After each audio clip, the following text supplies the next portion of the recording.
Emmanuel Macron a-t-il bénéficié pendant sa campagne présidentielle, comme le révèle Mediapart, de réductions indues de la part de l'entreprise d'Olivier Ginon, le roi de l'événementiel?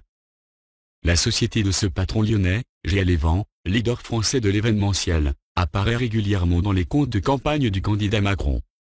Épinglée par la Commission nationale des comptes de campagne et des financements politiques, CNCCFP, cette société aurait fait bénéficier à Emmanuel Macron d'un pourcentage anormalement élevé de promotion exceptionnelle. Olivier Ginon et sa société GL Event ont loué pendant la campagne présidentielle plusieurs des salles dont ils détiennent les concessions à Paris, Lyon ou Clermont-Ferrand. Le prestataire a également mis à la disposition des équipes du candidat du matériel de meeting.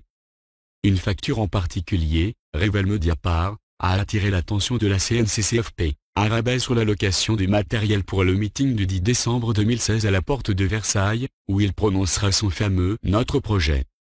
Une facture initialement chiffrée à 39 490 € qui, après réduction, ne coûtera que 29 663 € au candidat. Soit une réduction de 22%. Et ce n'est pas tout, d'autres prestations ont été réduites de façon beaucoup plus importante, de 30% à 50% voire parfois réduites de 100%. Mediapart prend pour exemple le cas du meeting de la Mutualité du 12 juillet 2016, où la salle devait être louée pour un montant de 14 000 € le jour des préparatifs. GL Event accorde une promotion inespérée, moins 100%, tout simplement.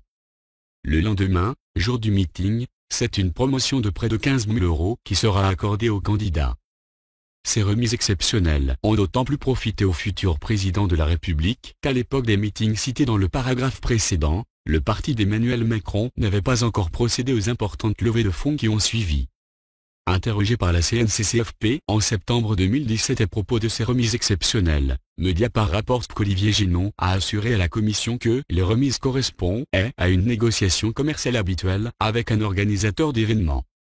Pourtant, François Fillon, qui est également passé par GL Event pour des événements à Nice, Acropolis ou à Lyon, Eurexpo, n'a pas bénéficié des mêmes réductions. D'abord silencieux sur la question, l'Élysée a fini par contacter Mediapart après publication de leur enquête. Selon le service presse de la présidence de la République, les tarifs de campagne ont été négociés par le pôle événementiel d'En Marche. Au cours de la campagne présidentielle, le mouvement est parvenu à tenir les coûts des différents événements grâce à une approche agressive des négociations commerciales. Assez agressive, donc, pour obtenir la gratuité de certaines prestations.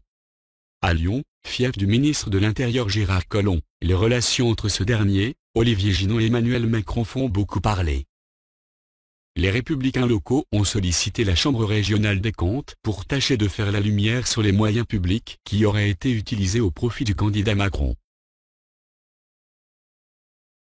Un événement en particulier attire l'attention, l'organisation d'une réception d'Emmanuel Macron à l'hôtel de Ville en juin 2016, alors qu'il était encore ministre de l'économie. Une opération prise en charge par la métropole et dont le matériel a été loué à GL Event. Quelle est la nature exacte des liens unissant le chef d'entreprise, cité dans les Panama Papers, au président de la République? Emmanuel Macron, qui déclarait n'avoir pas d'amis, à Jean-Jacques Bourdin, assure par le moyen de son service de presse n'avoir jamais partagé aucun moment privé avec Olivier Ginon. Le Canard enchaîné révélait cependant début avril que GL Event avait notamment accueilli, le 18 novembre, le Congrès de la République En Marche, à l'Eurexpo de Lyon dont elle détient la concession. Le chef d'entreprise s'était alors défendu auprès de l'hebdomadaire satirique en ces termes: « Vu la taille de notre groupe, c'est normal que les responsables politiques me reçoivent. » Comme le rappelle Mediapart, cette relation entre le PDG et Emmanuel Macron ne date pas de la campagne présidentielle. Le 24 avril 2015 déjà, le ministre de l'économie, qui n'était pas encore en campagne, lançait un comité stratégique de filière. Son animation avait alors été confiée à Olivier Ginon.